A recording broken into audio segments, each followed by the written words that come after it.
Ma famille a préféré la baby shower de ma sœur à mon mariage, la jugeant prioritaire. J'ai fait semblant de ne pas m'en soucier. Il ignorait que la cérémonie se tenait dans ma villa à 2 € à Saint-Barth. Les photos les ont laissées sans voix, sans un appel manqué. Je m'appelle Guillaume. J'ai 36 ans, je suis l'aîné, le discret, celui qui s'occupe de la paperasse de tout le monde parce qu'il est bon avec les chiffres. Je suis banquier. Je lis des contrats de prêt pour le plaisir, j'organise des budgets par code couleur et j'ai une relation presque malsaine avec les feuilles de calcul. Dans ma famille, cela ne signifie qu'une chose. Je suis le distributeur de billets ambulants doté d'un pouls.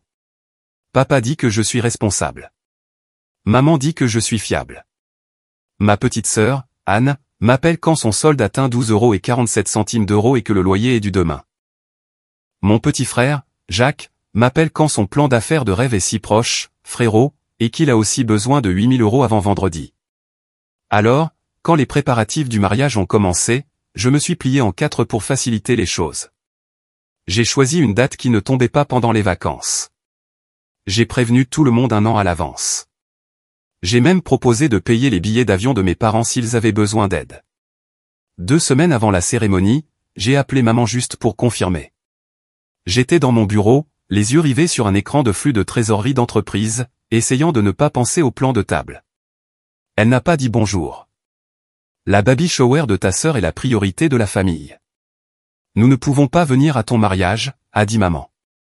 Calme. Définitive. J'ai regardé le téléphone comme s'il avait déformé ses propos. C'est le même week-end, ai-je demandé. C'est devenu le même week-end, a-t-elle répondu. Ce sont des choses qui arrivent. Tu sais à quel point c'est important pour Anne. Premier bébé, nous devons la soutenir. Compris? J'ai dit, ne sois pas dramatique, Guillaume. Nous enverrons un cadeau. C'est bien, ai-je répondu. J'ai ravalé le reste, tous les discours que j'avais répétés depuis l'âge de 12 ans sur le fait d'être à la 2e place. Je n'ai pas discuté. Je n'ai pas supplié. Je n'ai pas parlé des acomptes, des fournisseurs, ou de la façon silencieuse dont ma fiancée Marie regardait la ligne vide sous la table de la famille. J'ai simplement mis fin à l'appel, posé mon téléphone face contre la table et respiré. De l'autre côté du bureau, mon assistante a jeté un œil. Tout va bien, la famille, ai-je dit. J'aimerais pouvoir vous dire que j'ai pleuré. Ce n'est pas le cas. Je suis resté très immobile, comme un marché juste avant qu'il ne s'effondre. Dans la discussion de groupe de la famille, Anne a envoyé « La baby shower va être adorable. Thème, petit rayon de soleil. Est-ce que tout le monde peut apporter un livre au lieu d'une carte ?» Papa a réagi avec des confettis.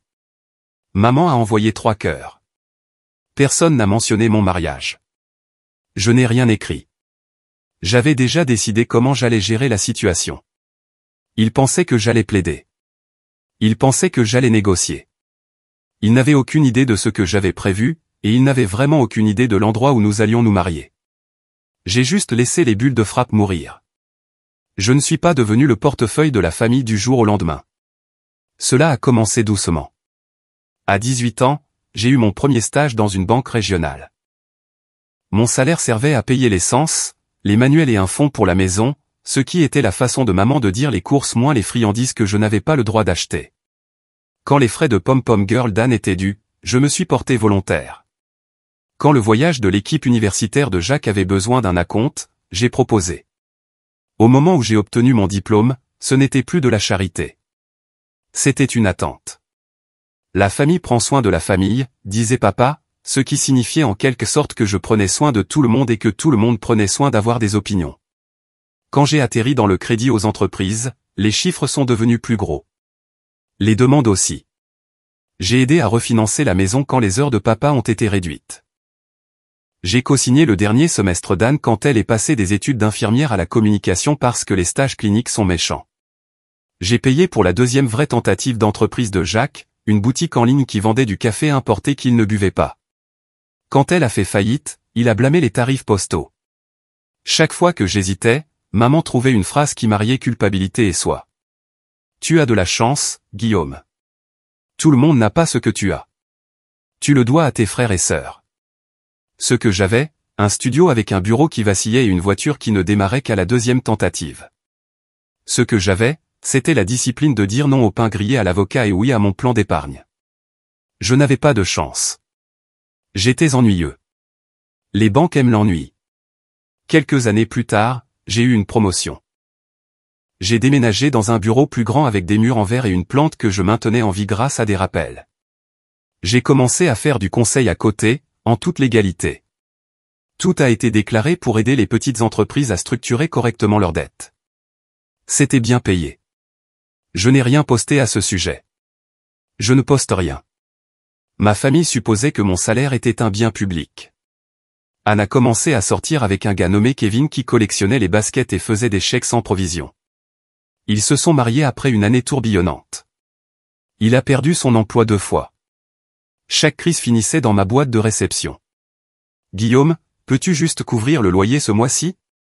Nous te rembourserons quand les impôts tomberont, a texté Anne. Les impôts ne sont pas tombés pour eux. Ils ont effleuré et ont continué leur course. J'ai essayé les limites. Vraiment.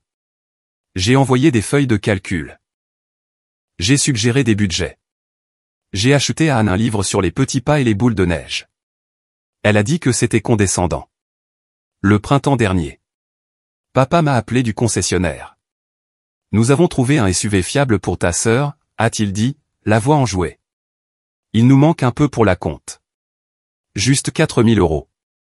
Considère-le comme ton cadeau pour le bébé.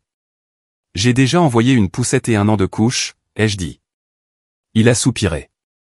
L'argent n'est qu'un outil, mon fils. C'est mon outil, ai-je dit, et il a raccroché.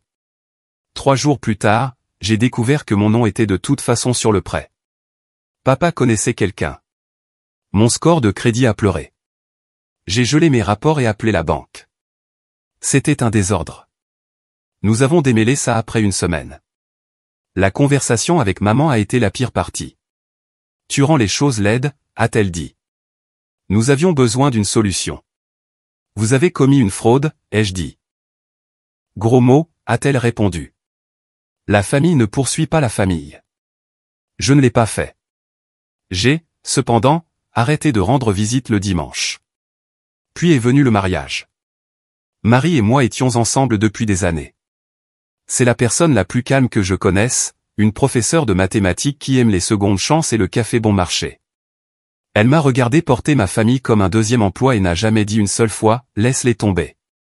Elle me ramenait simplement aux chiffres. Quel est le schéma, demandait-elle, et je lui montrais mon registre de paiement comme un moniteur cardiaque qui s'emballait à chaque fois qu'Anne textait. Nous avons gardé le mariage simple, une petite liste d'invités, pas de drame. Mes seules demandes à ma famille étaient des RSVP ponctuels et aucune demande d'argent. La semaine de la baby shower approchait à grands pas. Au début, c'était à la fin du printemps. Soudain, c'était le week-end de mon mariage. Anne a posté des planches d'ambiance pastel et une tour de cupcakes. Maman a écrit « La journée d'Anne va être magique ». Quand j'ai poliment fait remarquer la date, elle a répondu « On peut programmer des mariages n'importe quand. Les bébés sont spéciaux. Le bébé n'est-il pas attendu dans 3 mois ?» ai-je demandé. Exactement, a-t-elle dit comme si elle avait gagné une partie d'échecs. Puis le groupe de discussion est devenu silencieux à propos de mon mariage, à l'exception du commentaire de Jacques. Frérot, si tu le fais en direct, envoie le lien. On regardera entre les parties. Papa a ajouté, nous serons là en esprit. J'ai regardé la colonne vide de la famille sur notre plan de table et je me suis senti stupide d'être surpris. Pendant ce temps, les demandes d'argent ne ralentissaient pas. Anne voulait une baby shower haut de gamme avec des faveurs personnalisées, des installations de ballons et un photographe. Elle m'a envoyé une liste intitulée « Puisque tu ne peux pas apporter de plat », avec des étiquettes de prix attachées. Maman a suivi avec une note vocale. Guillaume, ne sois pas mesquin. Tu gagnes un salaire à 6 chiffres. Ce n'est rien pour toi. Et pense à l'image. Un banquier qui ne soutient pas la baby shower de sa sœur. J'ai failli rire. L'image. La semaine avant le mariage, ma carte a signalé une alerte à la fraude. Quelqu'un a essayé d'ajouter un utilisateur autorisé à mon compte personnel. Devinez quel email était sur la demande? Celui de Kevin. La banque l'a attrapé, a annulé l'opération et m'a demandé si je reconnaissais le numéro de téléphone. Je l'ai reconnu, celui d'Anne. J'ai respiré dans mes mains et j'ai regardé le plafond. Je voulais croire que c'était une erreur. Ce n'en était pas une. J'ai appelé. Elle a répondu en haut-parleur. Bruit de fête en arrière-plan. Quoi? A-t-elle dit. Tu as essayé de mettre Kevin sur ma carte. Détends-toi, a-t-elle dit. Ça n'a même pas marché. Et maman a dit. Je ne suis pas ta banque, ai-je dit. Elle a ricané. Tu ne saurais même pas où tu es sans nous. Cette phrase, le mythe familial, comme si leurs besoins m'avaient forgé, alors maintenant je leur devais des intérêts pour toujours. Je lui ai dit que je les verrais au mariage s'ils changeaient d'avis. Elle m'a dit que le photomaton de la baby shower allait être dément. Elle a raccroché pour choisir des polices à paillettes. Je suis resté avec le silence. Marie a posé sa main sur mon épaule. Que veux-tu faire?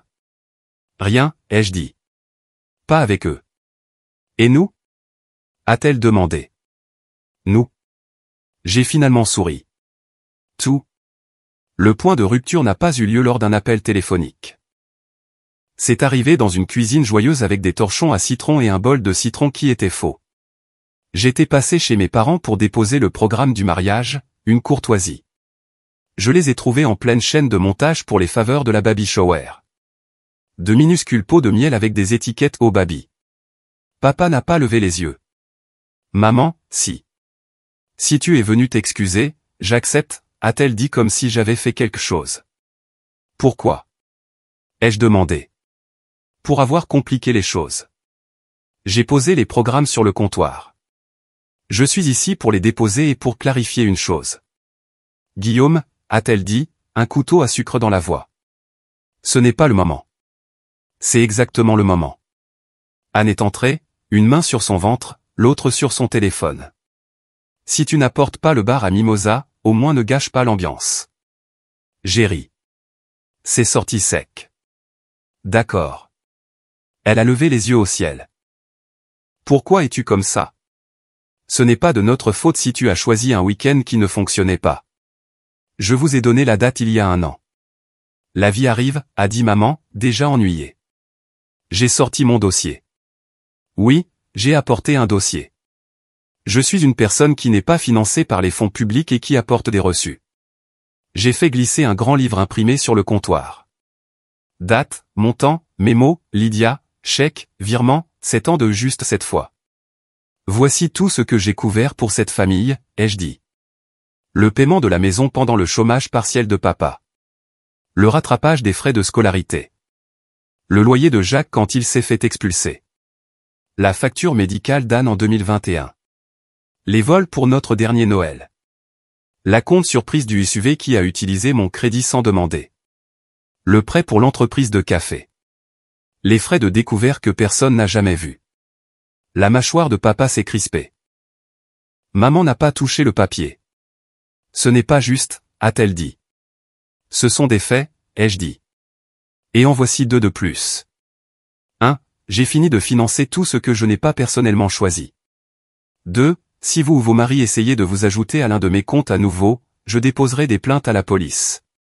Cela t'inclut, Anne. Cela t'inclut, papa. Tu ne le ferais pas, a dit papa. Je le ferai, ai-je dit calmement, parce que je ne suis pas votre emprunteur. Je suis votre fils et je vais me marier. Anne a reniflé. Avec cette prof qui fait des TikTok sur les fractions. Demain, ai-je dit, et peu importe ce que vous pensez de son travail, elle est la seule personne dans cette pièce qui ne m'a pas traité comme une carte de débit. Silence. Puis maman a pris le grand livre avec 2 doigts comme s'il était sale. Tu veux une médaille? Je veux des limites. Tu veux le contrôle, a-t-elle lancé. Tu l'as toujours voulu. C'est toi qui nous punis parce que la journée de ta sœur compte plus en ce moment. La journée de ta sœur, a répété Anne comme un refrain. J'ai mis mes clés dans ma poche. Mon mariage compte. Et si vous choisissez de ne pas être là, c'est un choix avec lequel vous vivez. Pas moi. La bouche de maman s'est aplatie. Tu vas le regretter. Je ne le regretterai pas, ai-je dit. Encore une chose. Arrêtez de dire aux gens que vous ne pouvez pas vous permettre de voyager. J'ai proposé de payer vos billets il y a des mois. Pas pour, a-t-elle commencé, puis s'est arrêtée. Ses yeux ont vacillé, calculant. Elle ne savait pas où le mariage avait réellement lieu. Aucun d'entre eux ne le savait parce que je n'ai jamais écrit le lieu dans la discussion de groupe. J'avais envoyé des invitations avec les détails. À l'ancienne. Ils n'ont jamais ouvert les enveloppes. Anne a agité son téléphone. Lâche juste le lien vers le direct. Il n'y en aura pas, ai-je dit. Papa a repoussé sa chaise. Alors c'est ça. Tu nous coupes les vivres la semaine de ton mariage. Je coupe l'accès à mon portefeuille, ai-je dit. Vous avez toujours eu accès à moi. Vous ne l'avez tout simplement pas utilisé. Je suis parti au son des ciseaux coupant du ruban. Personne n'a suivi. J'ai conduit jusqu'à la maison, me suis lavé les mains du miel et des paillettes, et j'ai envoyé un dernier message à la discussion de groupe. Les détails du voyage étaient dans l'enveloppe que j'ai postée il y a 6 mois. Vous pouvez toujours venir si vous le souhaitez. Si vous choisissez de ne pas venir, ne me contactez pas le jour du mariage. Personne n'a répondu. En moins d'1 heure, Anne a posté un boomerang de cupcakes jaunes avec la légende « La vraie famille se présente ». Maman a commenté « Absolument ». Papa a posté un pouce levé. J'ai mis mon téléphone en mode ne pas déranger et j'ai commencé à faire mes valises. Nous nous sommes envolés 3 jours plus tard. Si vous vous demandez pourquoi j'étais si calme, c'est parce que le plan ne dépendait pas d'eux. Le lieu n'était pas une salle de bal d'hôtel dans notre ville. Ce n'était même pas sur le continent. Il y a 5 ans, après une promotion difficile et un bonus qui semblait irréel, j'ai acheté une propriété que la plupart des gens de mon âge ne visiteraient même pas, sauf dans leurs économiseurs d'écran. Une villa en bord de mer à Saint-Barth. 2 chambres, une terrasse enveloppante, un coin de ciel qui semblait être repeint à neuf chaque matin. Ce n'était pas une impulsion. C'était des mathématiques. Levier à faible taux d'intérêt, location à haut rendement couvrant les coûts, stratégie fiscale dont mes collègues me taquinent encore à l'happy hour. Je ne l'ai jamais dit à ma famille, non pas parce que je me cachais, mais parce que dès que je l'aurais partagé, ce serait devenu communautaire et on m'aurait demandé combien de parents pourraient s'incruster juste pour une semaine pendant la haute saison. Marie le savait. Mes amis les plus proches le savaient. Ma famille non. Alors, quand maman a dit que la baby shower était la priorité et qu'il ne pouvait pas venir, je ne lui ai pas dit que la cérémonie aurait lieu au coucher du soleil avec le Pacifique applaudissant littéralement sur les rochers derrière nous. Je ne lui ai pas dit que l'officiant serait l'ancien mentor de Marie, ou que nous accueillerions 20 personnes sur la terrasse avec des colliers de fleurs fraîches, des vœux pieds nus et un ukulélé qui a fait taire même le vieux cynisme de Jacques dans ma tête. Nous avons atterri le jeudi. Le vendredi, nos amis avaient rempli la cuisine de fleurs. Les parents de Marie ont pleuré de joie en voyant la vue. J'ai grillé du maï-maï dans un tablier qui disait « Le banquier grille à la bonne température ». Nous avons répété en riant. Personne n'a pratiqué en regardant les chaises vides. Samedi, je me suis réveillé avec une douzaine de SMS « Je pense à toi et un Dan ». Un selfie avec une arche de ballon. Baby shower rayon de soleil. J'aimerais que tu sois là pour voir ça, a-t-elle écrit comme si elle n'avait aucune idée de ce qu'était le jour. Je n'ai pas répondu. À 17h47, Marie est sortie dans une robe simple, les cheveux relevés et des yeux qui rendaient la respiration facultative. Le ciel a pris une couleur qui n'a pas de nom, sauf si vous travaillez dans un magasin de peinture. Nous avons prononcé nos vœux les pieds dans le sable. Nos amis ont applaudi et pleuré. L'océan a fait son travail. Pendant le dîner, mon amie Élise a pris des photos. C'est une photographe qui n'utilise pas le mot contenu. Elle a photographié la villa comme une page de magazine par accident. Après les toasts, elle nous en a envoyé une poignée par airdrop. Le baiser encadré par des palmiers. Marie riant sur les marches. Moi la portant à travers le seuil avec l'océan comme un défi derrière nous. Nous en avons posté 3. Pas de légende, juste des photos. Nous n'avons pas identifié le lieu. Nos amis l'ont fait pour nous dans leurs stories. Au dessert, la discussion de groupe de la famille, qui était silencieuse de mon côté depuis des jours, a fait apparaître des points rouges comme une éruption cutanée. Je ne l'ai pas ouverte. J'ai mis mon téléphone dans un tiroir et j'ai dansé avec ma femme. À 22h36, Élise a murmuré « Tu vas vouloir voir ça ». Elle m'a montré son téléphone. La story Instagram d'Anne n'était plus des cupcakes. C'était un enregistrement d'écran de nos photos. Elle avait zoomé sur l'eau et tapé « C'est où ça ?» avec 10 points d'interrogation. Maman a commenté sous une republication d'un cousin. Est-ce un complexe hôtelier? Pourquoi ne nous l'a-t-il pas dit? Papa m'a texté. Appelle-moi maintenant. Je ne l'ai pas fait. Nous avons nettoyé, mis les restes au réfrigérateur et nous sommes assis sur les marches en écoutant la mère prendre des décisions. Vers minuit, j'ai cédé et j'ai vérifié mon téléphone. 101 appels en absence. Des messages vocaux empilés comme des livres que vous n'aviez jamais prévu de lire. Maman, papa, Anne, des tantes dont je n'avais pas eu de nouvelles depuis des années. Les mots se mélangeaient dans les aperçus. Incroyable. Comment as-tu pu? Ta grand-mère serait. Sommes-nous invités à l'after? C'est cruel. Pourquoi caches-tu de l'argent? Qui a payé pour ça? Tu te crois toujours meilleur que nous. Tu as fait pleurer ta mère. Marie m'a regardé. Je l'ai regardée en retour, fatiguée. Que veux-tu faire? A-t-elle demandé. Nous brosser les dents, ai-je dit. Elle a souri. Coup de banquier. Nous avons dormi les fenêtres ouvertes. L'air de la nuit sentait le sel et les fleurs. Pour la première fois depuis des mois, mes épaules se sont détendues. Le matin. Café sur la terrasse. Le téléphone était encore chaud d'appels manqués. J'ai écouté un message vocal de maman parce que je ne suis pas de pierre. Sa voix était tendue. Guillaume, tu nous as embarrassés. Les gens demandent où tu as trouvé l'argent pour ça. Tu ne peux pas étaler ta richesse et exclure ta famille. Sais-tu comment ça nous fait paraître? Rappelle-moi immédiatement pour que nous puissions expliquer que tu as été impulsif et que tu n'as pas réfléchi. J'ai ri aux éclats. Impulsif. Puis papa. Fils, nous t'avons mieux élevé que ça. Anne est dévastée. Tu aurais pu faire la chose décente et organiser le mariage dans un endroit normal où ta famille aurait pu assister.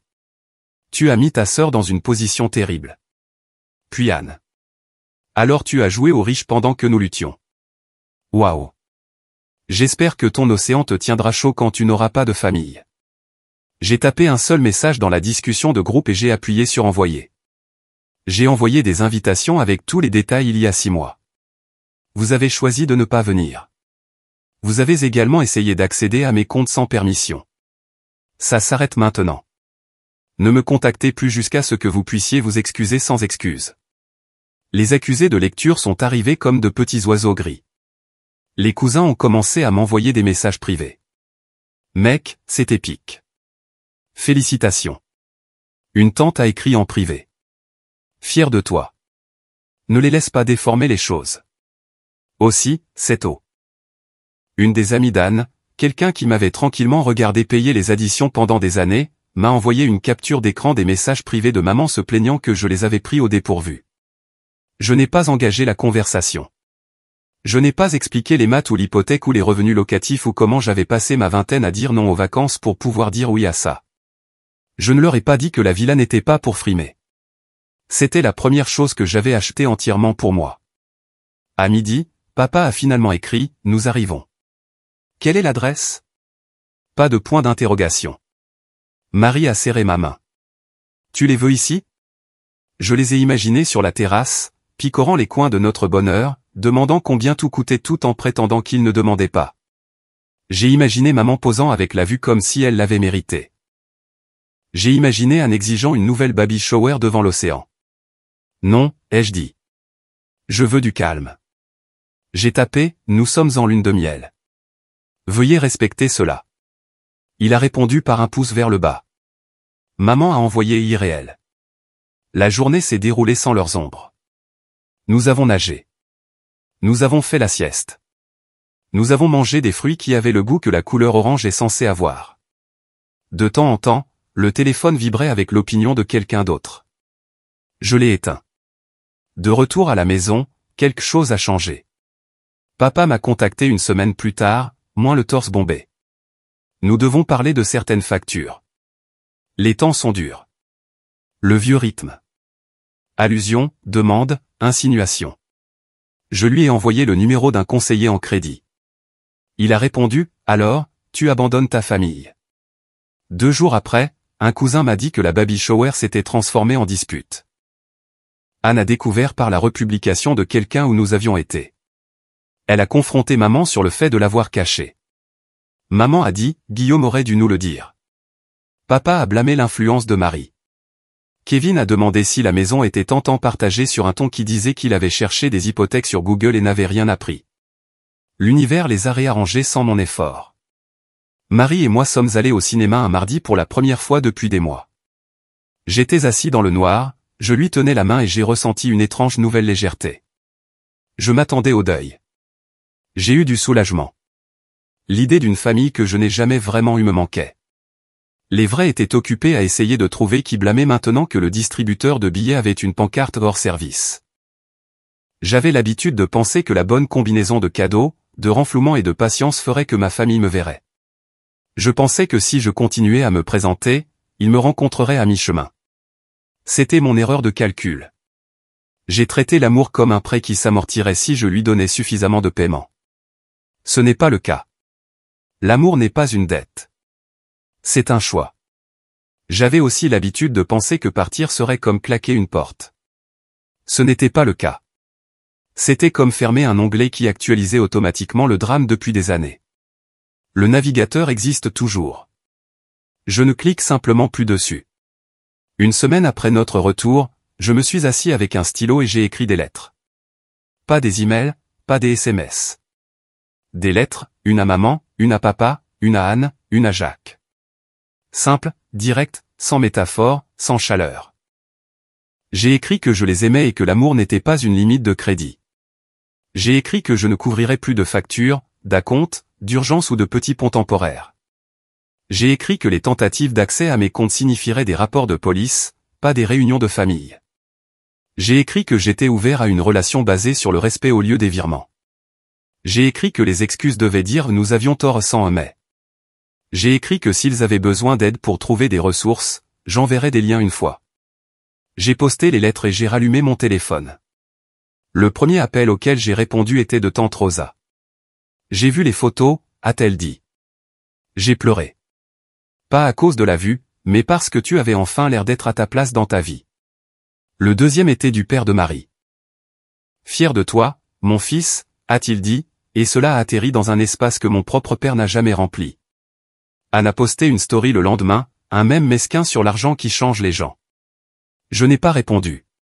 Jacques a texté. Ça va. J'ai répondu, oui, et toi? Il a répondu, j'y travaille. Ce j'y travaille en disait plus que tout ce qu'il avait demandé depuis des années. Peut-être qu'une personne décidera de sortir de la machine familiale. Peut-être pas. Ce n'est plus une ligne budgétaire que je prévois. La villa. Nous y retournons l'été prochain avec des amis. Pas pour prouver quoi que ce soit, mais parce que j'aime me réveiller au son d'une planète qui continue de tourner même lorsque les discussions de groupe explosent. Nous grillerons du poisson, nous nous disputerons sur des jeux de société et nous parlerons de rien. Je ne posterai pas une seule étiquette de prix. Si vous avez lu jusqu'ici en attendant une vengeance, désolé. La seule vengeance que je voulais était une vie qui ne nécessitait pas la leur. La seule mise à jour qui vaille la peine d'être donnée est la suivante. Dans chaque pièce où je me trouve maintenant, banque, plage, cuisine à minuit, je reconnais la voix dans ma propre tête. C'est la mienne. Elle est calme. Elle dit des choses simples comme « Non, pas aujourd'hui ». Ce n'est pas ma responsabilité. Maman a texté hier soir. Nous sommes prêts à parler si tu as fini d'être têtu. J'ai tapé et effacé une douzaine de réponses. Puis j'ai écrit la seule qui convenait. Je suis prêt à parler quand vous serez prêt à écouter. J'ai appuyé sur envoyer. J'ai posé mon téléphone. Je me suis tourné vers Marie, qui corrigeait des copies à notre table. Stylo rouge, se déplaçant lentement et proprement. Elle a levé les yeux. Je n'ai pas expliqué. Je ne me suis pas plaint. Je n'ai pas fait la vieille danse. Tu veux du thé? Ai-je demandé. Elle a souri. Oui. J'ai fait bouillir de l'eau. Nous nous sommes assis. Nous existions. Pas de performance, pas de facture, pas de grand livre, juste du calme, le bon. J'avais l'habitude de penser que je serais le mauvais fils si j'arrêtais de payer. Maintenant, je sais que je suis juste un homme qui a finalement appris la règle financière la plus simple qui soit. Protégez votre capital. Tout le reste, tout le monde, n'obtient des intérêts que s'il en reste et seulement s'ils l'ont mérité. J'ai fini d'être une carte dans le portefeuille de quelqu'un d'autre. Je suis marié. Je suis heureux et je le pense quand je dis ceci.